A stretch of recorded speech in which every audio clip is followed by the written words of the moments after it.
اللهم صل على سيدنا ومولانا محمد وآله وأصحابه وبارك وسلم عليه بسم الله الرحمن الرحیم. बुखारी शरीफ़ जो ही आख़िरी बाब आहे जेको तव्हां अॼु पुॼाणीअ ते पढ़ी रहिया आहियो. हज़रत इमाम बुखारी रहमतुल्लाह ताला अलैह जॾहिं बुखारी शरीफ़ शुरू फरमाई त बुखारी शरीफ़ जे शुरूअ में वही जो ज़िक्र आहे, पर उन में इमाम बुखारी रहमतुल्लाह ताला अलैह जेका पहिरीं हदीस पाक आंदी आहे उन्हीअ में इमाम बुखारी रहमतुल्लाह ताला अलैह अमलनि जे सुधारे लाइ ऐं ख़ुलूस जे लाइ हदीस पाक आंदी हुई, जंहिंमें पाण करीमन जो इरशाद हो इन्नमल अअमालु बिन्नियात, अमलनि जो दारो मदार नियत ते आहे. पहिरियों बाब ऐं पहिरीं हदीस नियत जे सफ़ाई जे लाइ हुई, ऐं ॿी हिते जेका आख़िरी बाब में हदीस आंदी वई आहे ऐं बाब ॿधो वियो आहे उन में आंदो वियो आहे त इंसान जा अमल तौरबा. हज़रत इमाम बुखारी रहमतुल्लाह ताला अलैह जन हुज़ूर करीम अलैहिस्सलातु वस्सलाम जे हदीस पाक जी तमामु वॾी ख़िदमत कई आहे. इमाम साहब खां अॻु में बि मुहद्दिस गुज़रिया आहिनि जेके इमाम साहब जे उस्तादनि में शामिल आहिनि.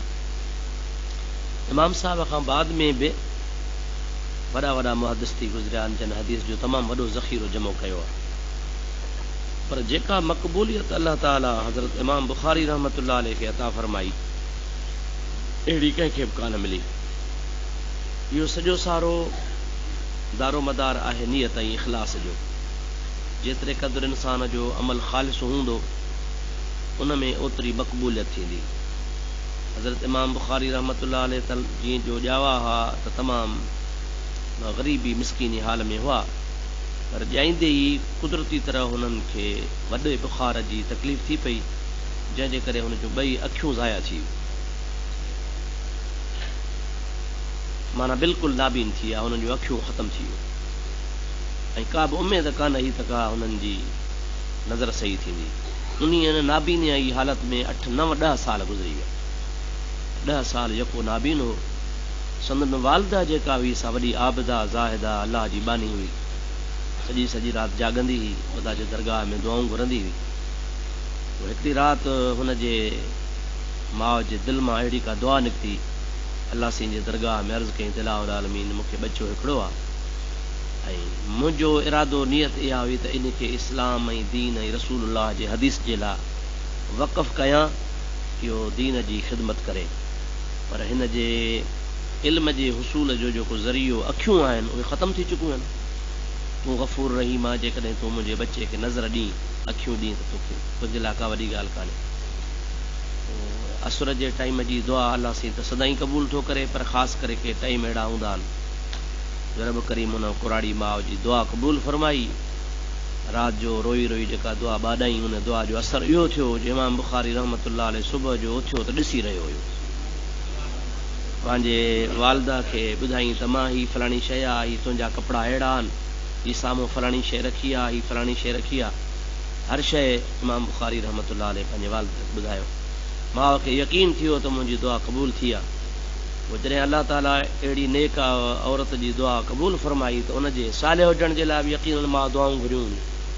पोइ उन खे वॾे खां वॾे जेका कामयाबी सा पंहिंजे वालदा जी दुआउनि जी हुई.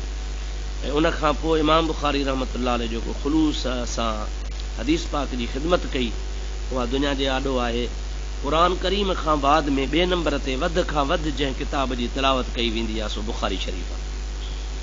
ऐं तमामु मुहद्दिसीन इकराम जो बि इन ॻाल्हि जे मथां इत्तिफ़ाक़ आहे त बुखारी शरीफ़ जेका आहे सा क़ुरान करीम खां बाद में जेकॾहिं को सही किताब आहे त बुखारी शरीफ़ आहे. असहुल कुतुब बाद किताबिल्लाहिल बारी असहीहुल बुखारी. उलमा जो इहो कौल आहे त सभिनी किताबनि में वधीक खां वधीक सही किताब क़ुरान करीम खां बाद में बुखारी शरीफ़.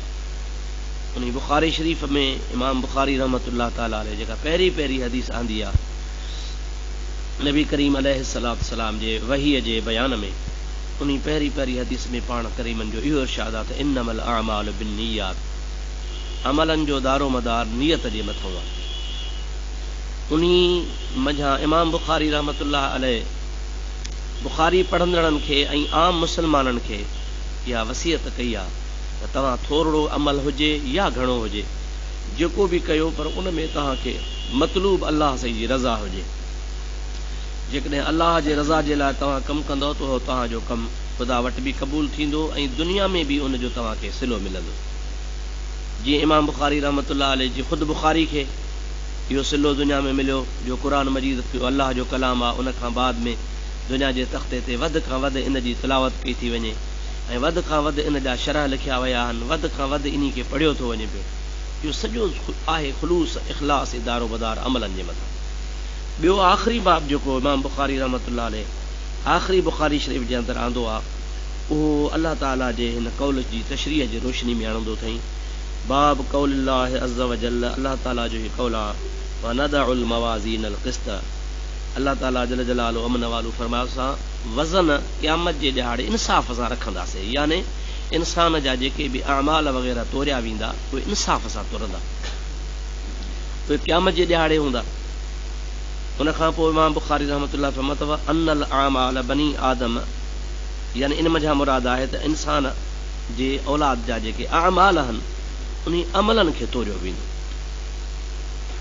ऐं कौलुहुम यूज़न, अलाह ताला जल जलालु अमन वालो जे कलाम पाक जे अंदरि वज़न जो लफ़्ज़ यूज़न जो बि इस्तेमालु थियो आहे त इंसान जा अमल वज़न कया वेंदा। इमाम मुजाहिद रहमतुल्लाह अलैह हिकिड़ो हदीस पाक जो तमामु सुठो आलिम बि आहे, उन सां गॾु लुग़त जो माहिर बि आहे।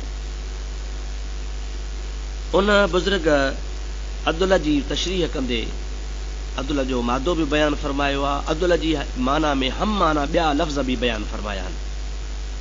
रुगो अदुल बराबरी अदालत जे माना में न इस्तेमालु थींदो आहे, बल्कि ॿिया बि अहिड़ा लफ़्ज़ आहिनि जीअं मिसाल तर क़िस्त आहे, इहो बि अदुल जी माना में ईंदो आहे। अदुल बि अदुल जी माना में ईंदो आहे, क़िस्त बि अदुल जी माना में ईंदो आहे। क़िस्तास या क़ुस्तास, काफ़ खे जे ज़बर ॾिजे त बि लुग़वी तरह सां सही आहे, जे क़ुस्तास चइजे त बि माना सही थींदी, इन जी माना थींदी अदुल। पर इहो क़ुस्तास जेकॾहिं पेश सां पढ़िबो त पोइ रूमी ॿोली में माना अदुल जी बि इस्तेमालु थींदो। हीउ चूंकि महबूबनि करीमनि जो इरशाद मुबारक अरबी ज़ुबान में आहे, पर के अहिड़ा लफ़्ज़ आहिनि जेके ॿियनि ॿोलियुनि जा अरबी में बि इस्तेमालु थियल आहिनि, तंहिंजे करे हिते उस्तास अदुल जी माना में रूमी ॿोली में ईंदो। ऐं इन खे क़िस्त बि चइबो आहे, या अल क़िस्त मस्दर मुक़्सित जी आहे, इन में जा मुराद आहे आदिल। पर जे क़ासित मुराद वठिबी अल क़ासित त पोइ भला वठिबी अल जाइर माना ज़ालिम, अल मुक़्सित अल क़िस्त इहो अदुल जी माना में, पर अल क़ासित त पोइ इहो जाइर जी माना में, जाइर माना ज़ुल्म जी माना में।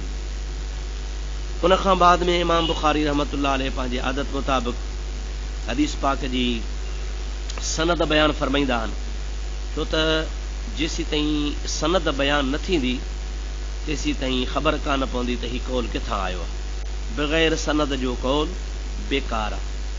कंहिं ॻाल्हि ॿुधाई, कंहिंखां ॿुधाई, कंहिं चयो, ख़ुसूसन नबी करीम अलैहिस्सलातु वस्सलाम जे ज़ात ॾे जॾहिं कंहिं बि कौल खे मनसूब कयो वञे त उन कौल जे लाइ मुहद्दिसीन किराम इहो एहतमाम कंदा आहिनि त मूं कंहिंखां ॿुधो ऐं मुंहिंजे उस्ताद कंहिंखां ॿुधो, मुंहिंजे उस्ताद जे उस्ताद कंहिंखां ॿुधो, मुंहिंजे उस्ताद जे उस्ताद जे उस्ताद कंहिंखां ॿुधो, हता की इहा सनद हलंदी ताबईन सगुरनि ताईं पहुचंदी आहे, ताबईन खां पोइ तबो ताबईन ताईं पहुचंदी आहे, सहाबा किराम ताईं पहुचंदी आहे, सहाबा किराम खां पोइ नबी करीम अलैहिस्सलाम ताईं पहुचंदी आहे। पर मुहद्दिसीन किराम जो इहो कमाल आहे जो उन्हनि पूरी सनद जे अंदरि हदीस खे वठण जे लाइ एहतमाम इहो कंदा आहिनि त ॿुधंदड़ खां वठी वेंदे नबी करीम अलैहिस्सलातु वस्सलाम ताईं विच ते जेतिरा बि रावी हुजनि उहे सभु जा सभु रावी आदिल हुजनि, उन्हनि जो हाफ़िज़ो दुरुस्त हुजे, उन्हनि जी दयानत अमानत ईमानदारी सही हुजे,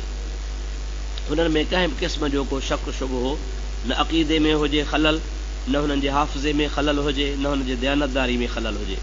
जेकॾहिं कहिड़े बि नमूने सां कंहिं बि मामले में थोरो को खलल थी पवंदो आहे त मुहद्दिसीन किराम वटि उहा हदीस सही माना में मोतबर न लिखी वेंदी आहे। रसूलुल्लाह सल्लल्लाहु अलैहि वसल्लम जो इहो मौजूज़ो आहे जो हुज़ूर करीम अलैहिस्सलाम जे सिर्फ़ हदीस पाक खे महफ़ूज़ करण जे लाइ त नबी करीम अलैहिस्सलाम जी हदीस महफ़ूज़ रहे ऐं महबूब पाक अलैहिस्सलाम जी हदीस पाक खे माण्हुनि ताईं अमानत सां पहुचाइजे, उलमा किराम हिकिड़ो इल्मु ईजाद कयो जंहिंजो नालो आहे इल्मु अस्माउर रिजाल, याने मर्दनि जे नालनि जो इल्मु। कहिड़ा मर्द जंहिंजो हदीस सां ताल्लुक़ आहे, कंहिं हदीस बयानु कई, कंहिं ॿुधी, कंहिं लिखी, उन सभिनी जा नाला, रुगो नाला न बल्कि हुननि जे वालिदैन जा नाला, रुगो वालिदैन जा नाला न बल्कि हू किथे पढ़िया हुननि जे उस्तादनि जा नाला, उन्हनि जे उस्तादनि जा नाला बल्कि उन्हनि जे उस्तादनि जे उस्तादनि जा नाला। इन्ही तरीक़े सां सिर्फ़ हुज़ूर करीम सल्लल्लाहु अलैहि वसल्लम जे हदीस पाक जे ख़िदमत जे लाइ या हदीस पाक जे हिफ़ाज़त जे लाइ 10 लखनि माण्हुनि जी तारीख़ जमो कई वई आहे, जो दुनिया जे तख़्ते में कंहिं बि मज़हब में एतिरे तादाद में कंहिं बि माण्हुनि जी एतिरी तफ़सील सां तारीख़ नाहे जेतिरी इस्लाम जे अंदरि अस्मा और रिजाल जे रोशनी में 10 लख मुसलमाननि मुहद्दिसनि जी मुकमिल बायोडेटा ॾिनी वई आहे, जंहिंजे लाइ इहो माना अला हू किथे ॼावा हूंदा, कंहिं बर में ॼावा, झंगल में ॼावा, नंढड़े ॻोठ में ॼावा, नंढड़ी वस्ती में ॼावा, वॾे शहर में ॼावा, वॾे शहर जे कंहिं महले में पैदा थिया, पर सिर्फ़ हुज़ूर करीम अलैहिस्सलाम जी हदीस जे इश्क़ ऐं मुहबत जे करे उन मुहद्दिसनि, उन आलिमनि, उन्हनि माण्हुनि जी तलाश कई, उन्हनि माण्हुनि जा हसब, नसब, कबीला, ख़ानदान, हुननि जा अजदाद, हुननि जा आबा, हुननि जा ॾाॾा, हुननि जा नाना ॻोल्हे तलाश करे मुकमिल हुन जी हयाती ते हवाले सां लिखियो त ही किथे पैदा थिया हुआ, किथे पढ़िया हुआ, किथे हाणे मदफून आहिनि। दुनिया जे तख़्ते ते तव्हां नज़र कंदव त अंबिया अलैहिमुस्सलातु वस्सलाम जेके ख़ुदा जा उलुल अज़म नबी आहिनि, जंहिंजो मुक़ाबिलो को बि नथो करे सघे शान में मान में, सॼे जहान खां नबीअनि जो मर्तबो मथे हूंदो आहे, पर पूरी रूह ज़मीन ते उन 1.25 लख नबीअनि मंझां के चंद नबी आहिनि, 1.25 लख नबीअनि मंझां चंद नबी आहिनि, चंद 10 जे अंदरि 10 खां बि घणा न आहिनि जंहिंजूं क़बरूं ज़ाहिर आहिनि त फलाणो नबी फलाणे हंधि मदफून आहे, फलाणो नबी फलाणे हंधि मदफून आहे।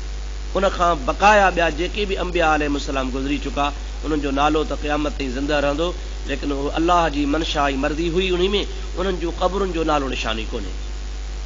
लेकिन रसूल करीम अलैहिस्सलाम जे सहाबा जो या मुहद्दिसीन किराम जो शान नबीअनि जेतिरो त कोन्हे, न को नबीअनि जे मुक़ाबले में हू आहिनि, अंबिया अलैहिस्सलाम खां मथे को बि कोन्हे, पर ही बि हुज़ूर करीम सल्लल्लाहु अलैहि वसल्लम जो एजाज़ आहे जो जंहिंजी नबी पाक सां वाबस्तगी रही आहे या नबी पाक अलैहिस्सलाम जी हदीस सां वाबस्तगी रही आहे, उहो हुज़ूर करीम जो मौजज़ो आहे जो होॾे अंबिया अलैहिस्सलाम 10 जूं क़बरूं ज़ाहिर कोन्हनि, हिते 10 लख मुहद्दिसिन जूं क़बरूं ज़ाहिर आहिनि ऐं उन्हनि जो मुकमिल तरह सां तफ़सील मौजूदु आहे त हू काथे मदफून आहिनि, काथे हुननि जी क़बर आहे, कहिड़े क़बीले सां आहिनि, कहिड़े ॻोठ में दफ़न थियल आहिनि।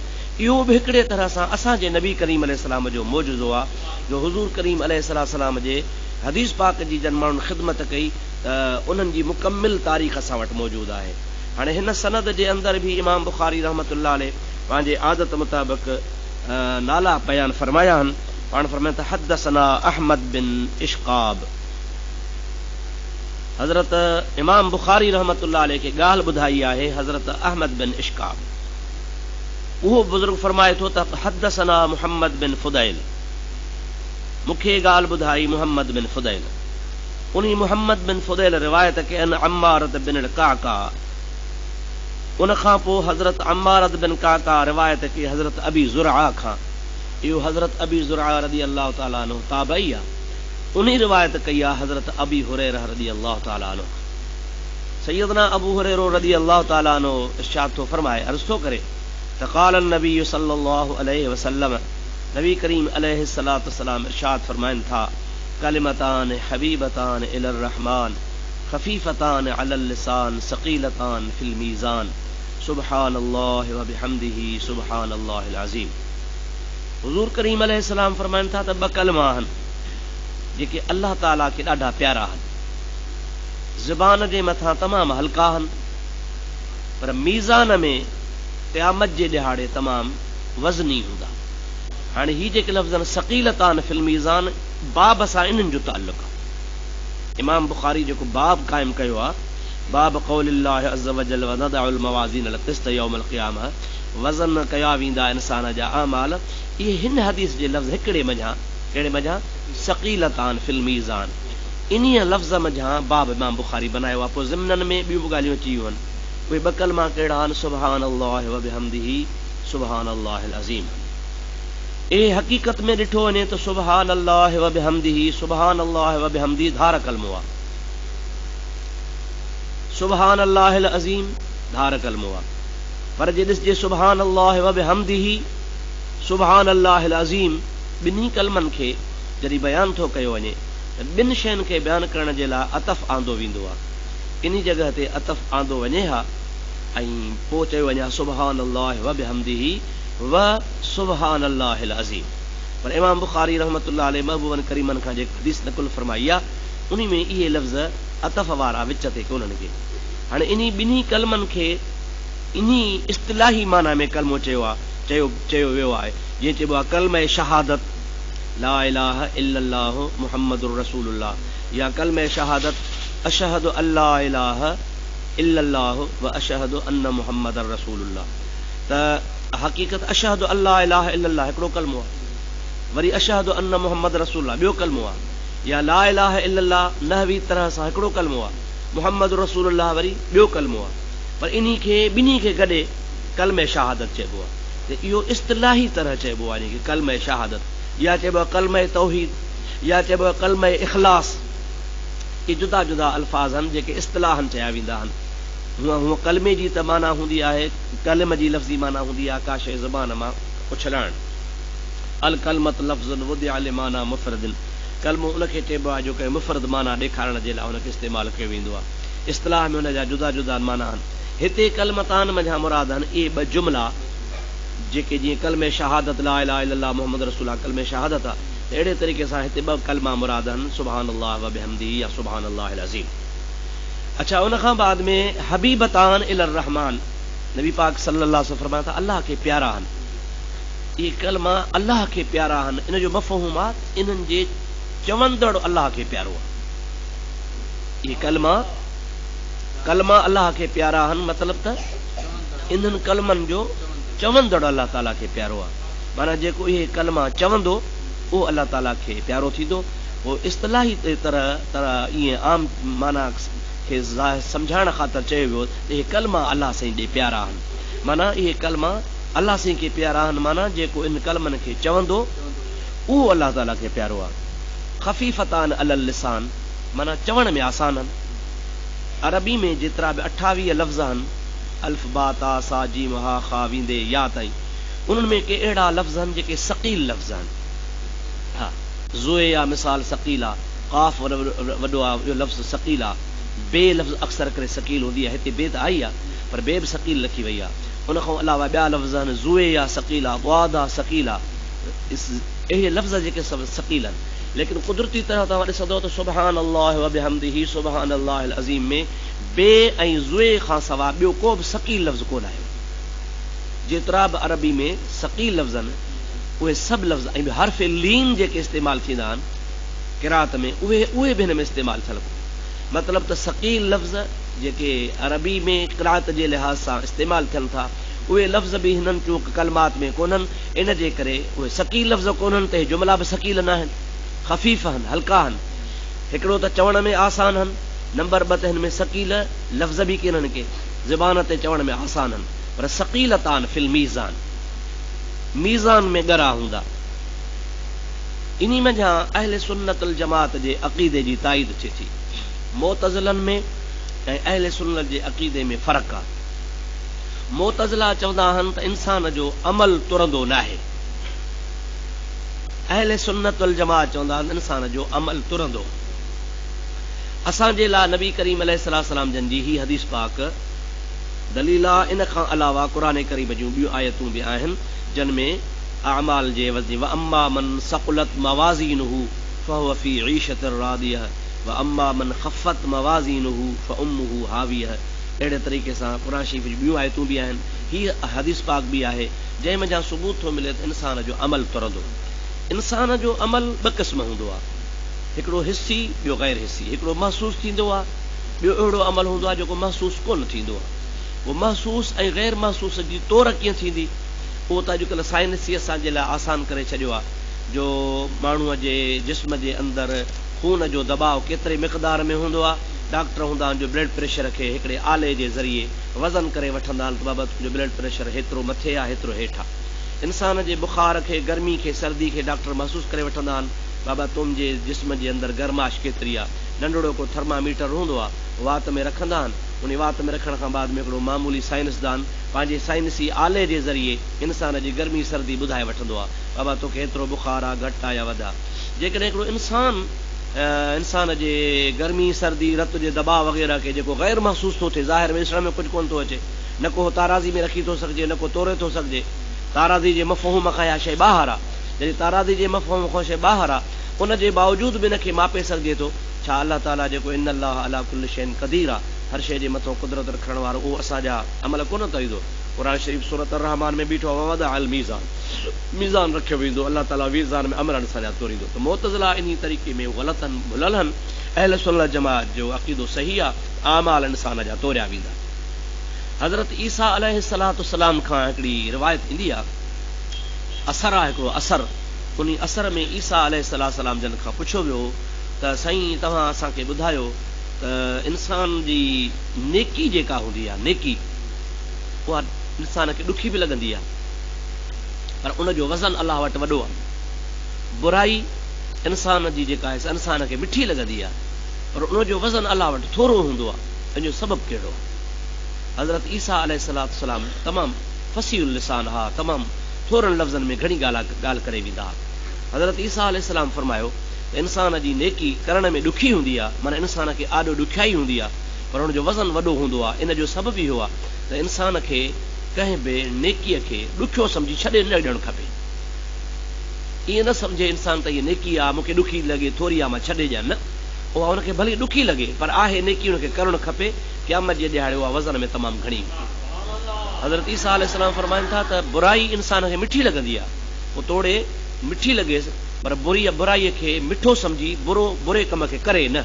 छाजे करे त क़यामत जे ॾिहाड़े वरी इन जो तमामु हुनखे गुनाह घणो थींदो ऐं अलाह ताला जे दरबार में पकड़ तमामु घणी थींदी। हुज़ूर करीम अलैहिस्सलाम जन इहे ॿिनि कलमनि जी तरफ़ असांखे तवजो ॾियारियो। ॿी हिकिड़ी तिरमिज़ी शरीफ़ जी हदीस पाक आहे, जंहिंमें महबूब पाक अलैहिस्सलाम फरमायो आहे त जेको शख़्स सुबहान अल्लाह या सुबहान अल्लाह व बिहम्दिही या सुबहान अल्लाह अस्तगफिरुल्लाह इहे लफ़्ज़ 100 दफ़ा रोज़ानो चवंदो त अलाह ताला उन जी यक़ीनी मग़फ़रत फरमाईंदो।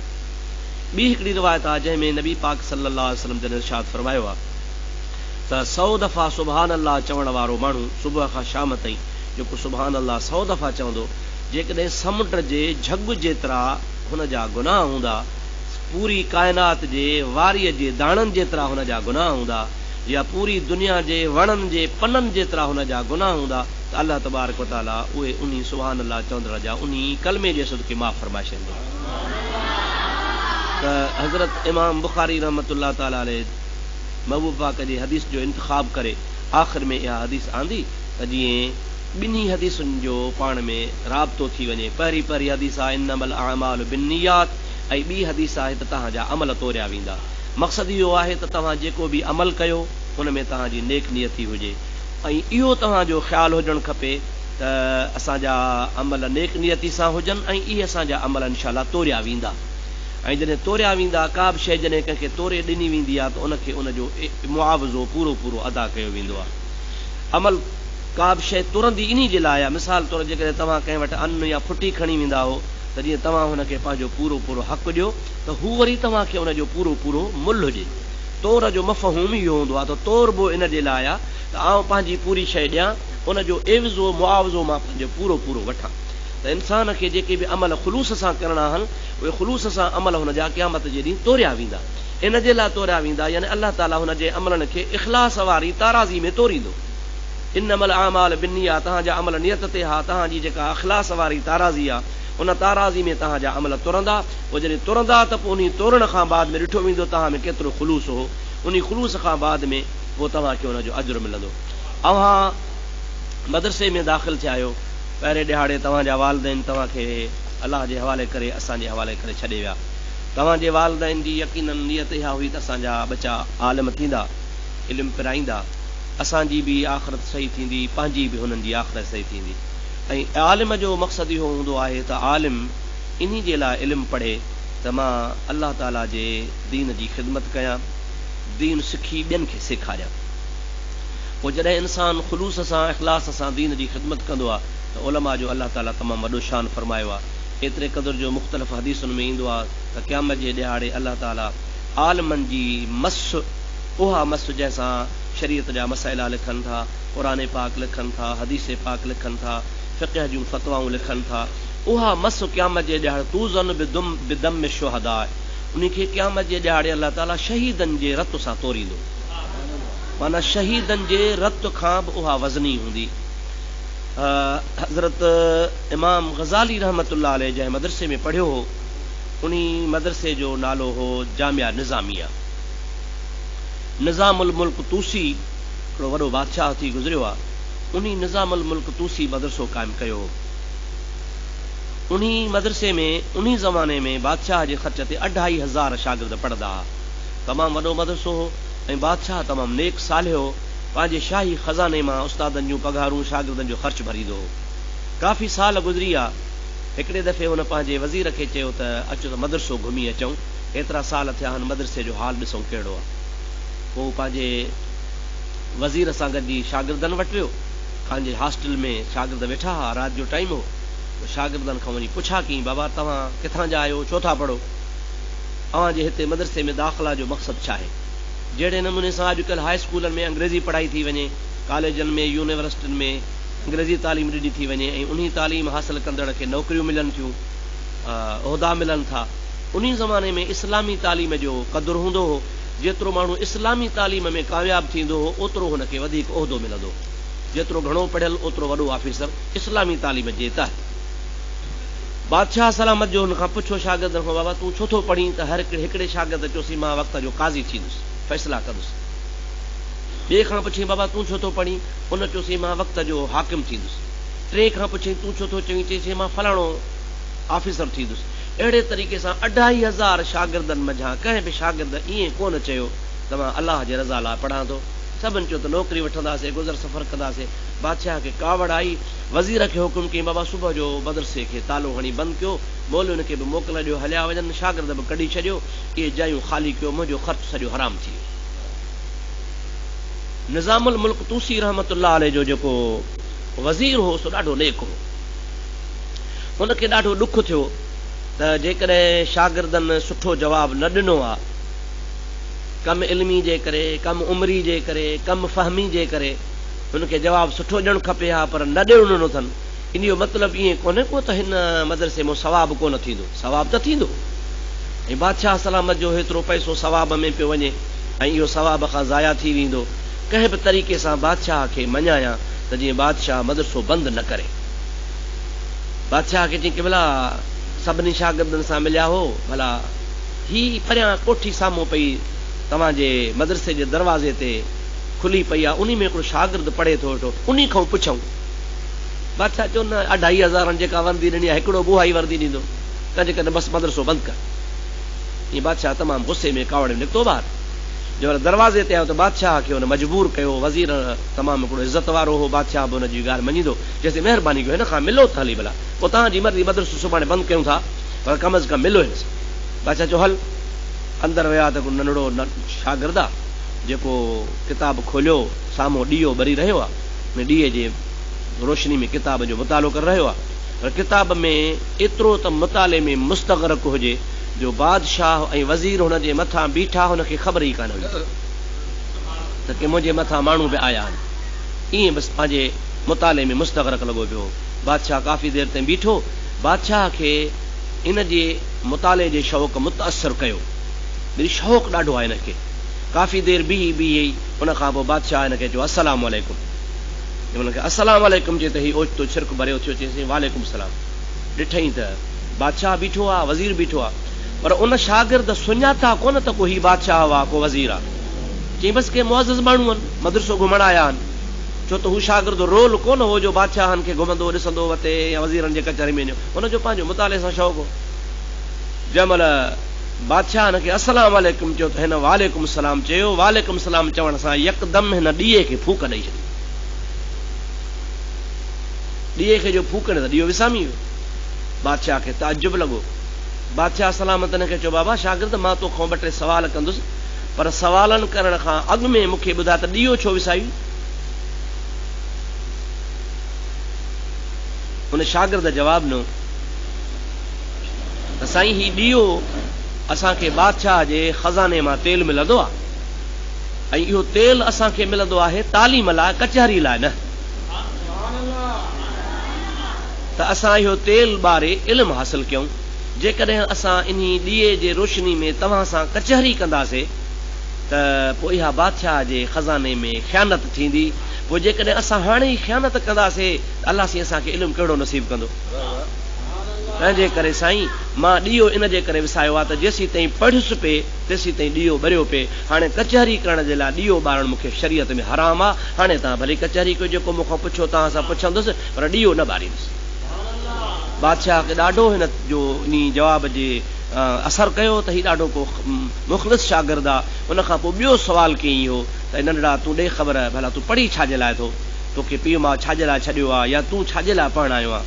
हुन वर्दी सिर्फ़ु हिकु ॾिनी त साईं ऐं शख़्स मूंखां सुवाल करण वारा मां सिर्फ़ु अलाह ई अलाह जे रसूल जे रज़ा जे लाइ पढ़णु आयो आहियां। अलाह राज़ी थिए ऐं अलाह जो रसूल राज़ी थिए, ॿियो मुंहिंजो को बि मक़सदु कोन्हे। सिर्फ़ु अलाह ऐं अलाह जे रसूल जी रज़ा जे लाइ मां पढ़णु आयो आहियां। बादशाह खे निज़ामुल मुल्क तूसी रहमतुल्लाह अलैह खे अखियुनि मां ॻोढ़ा वेही पिया ऐं वज़ीर खे चई बाबा इन हिकिड़े तालिब जे करे मदरसो जारी रखो। मदरसो बंदि करिणो हो पर इन हिकिड़े जे करे इहो हिकिड़ो ई जेकॾहिं पढ़ी पियो त असांजो दुनिया में इंशा अल्लाह ताला नालो थींदो।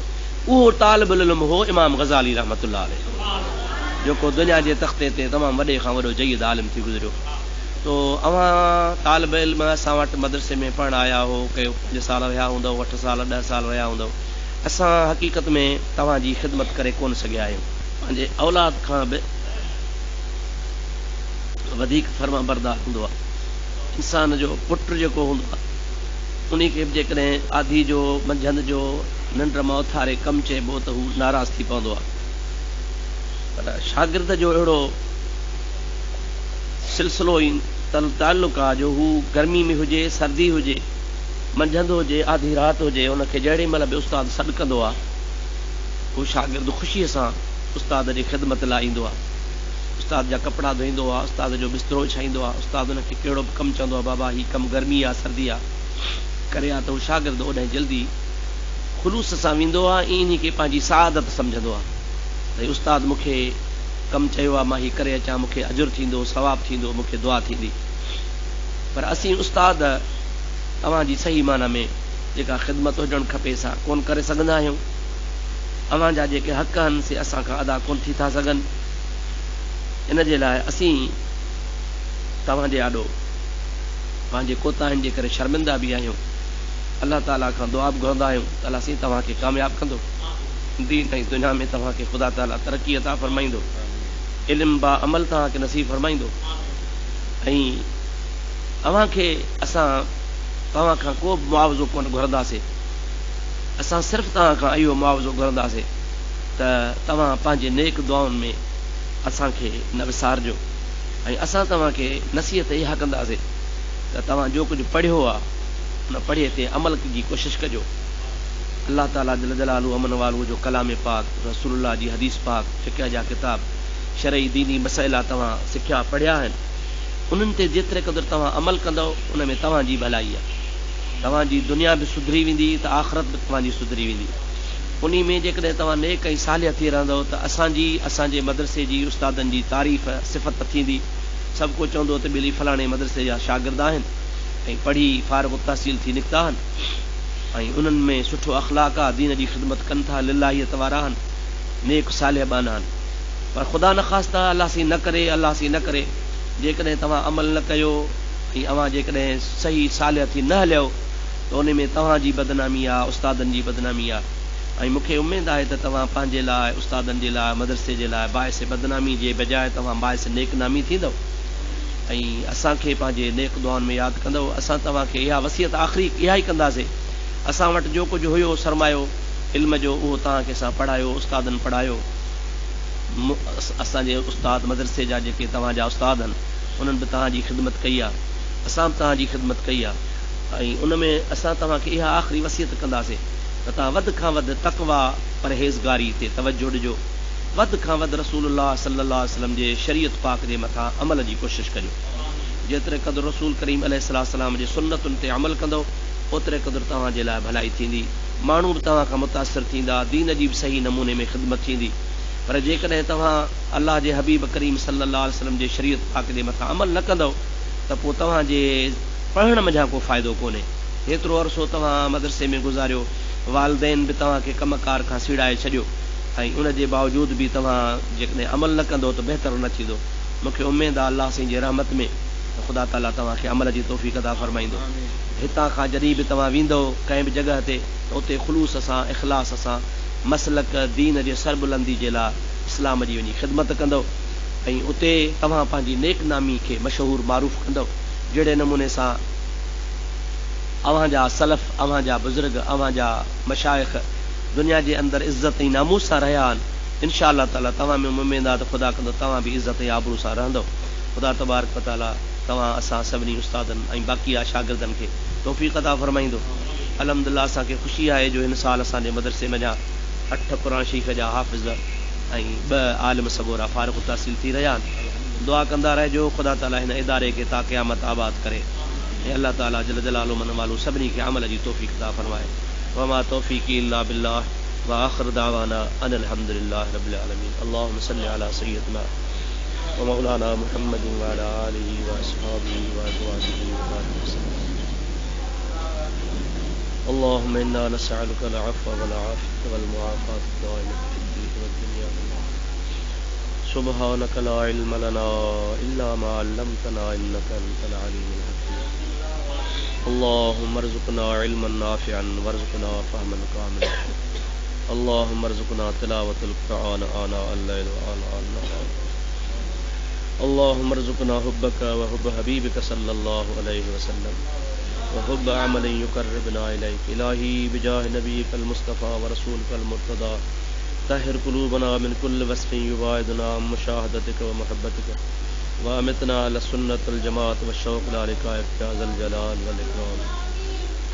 ربنا آتنا في الدنيا حسنة وفي الآخرة حسنة وقنا عذاب النار. اللهم احفظنا من جميع بليات الدنيا والآخرة. اللهم ربنا تقبل منا إنك أنت السميع العليم وتب علينا إنك أنت التواب الرحيم. الہ العالمین پانجے پیارے حبیب پاک علیہ الصلوۃ والسلام کے صدقے اساں کے دین جے خدمت جے لائے اخلاص نصیب فرما. یا الہ العالمین پانجے محبوب کریم علیہ الصلوۃ والسلام جے سنت عمل جی توفیق عطا فرما. یا الہ العالمین جے کو بچڑن قرآن پاک حدیث پاک علم پڑھیو ان تے ان کے عمل جی توفیق عطا فرما. یا الہ العالمین ہن ادارے کے قیامت میں آباد فرما. یا الہ العالمین ہن ادارے جی جے کے استاد خدمت کن تھا تن جو اجر عظیم عطا فرما. ان کے اخلاص ہیں خلوص ہیں محبت ہیں سچائی نصیب فرما. الہ العالمین انہیں جو اجر عظیم اساں تو کھا قیامت جے دہاڑے حضور جے دربار میں گھرن چاہیوں تھا.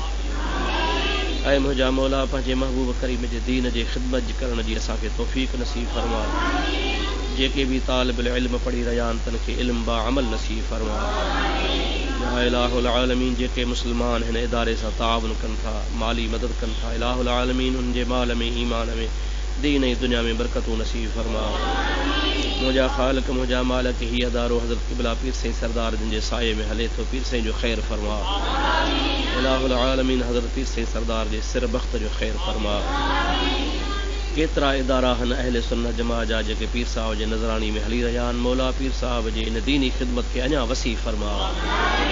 मुंहिंजा मौला पंहिंजे हबीब पाक अलैहिस्सलाम जे सदके जमात अहले सुन्नत जा जेके भी दीनी इदारा हन सभिनी खे तरक्की अता फरमा. अहले सुन्नत जमात जे तमाम अदारनि खे या अल्लाह कामयाबी अता फरमा. मुंहिंजा ख़ालिक मुंहिंजा मालिक पंहिंजे महबूब जे सदके मूं गुनहगार जे बचड़नि खे नेक ऐं सालिह बना. या अल्लाह मुझे औलाद के इल्म बा अमल नसीब फरमा। या अल्लाह असांजे उस्तादन जे औलाद के इल्म बा अमल नसीब फरमा। मुझा मौला सभिनी मुसलमानन जे औलाद के नेक ऐं सालिह बना। रब्बना तक़ब्बल मिन्ना इन्नका अंतस समीउल अलीम व तुब अलैना इन्नका अंतत तव्वाबुर रहीम। इन्नल्लाह व मलाइकतहु युसल्लूना अलन नबी या अय्युहल्लज़ीना आमनू सल्लू अलैहि व सल्लिमू तस्लीमा।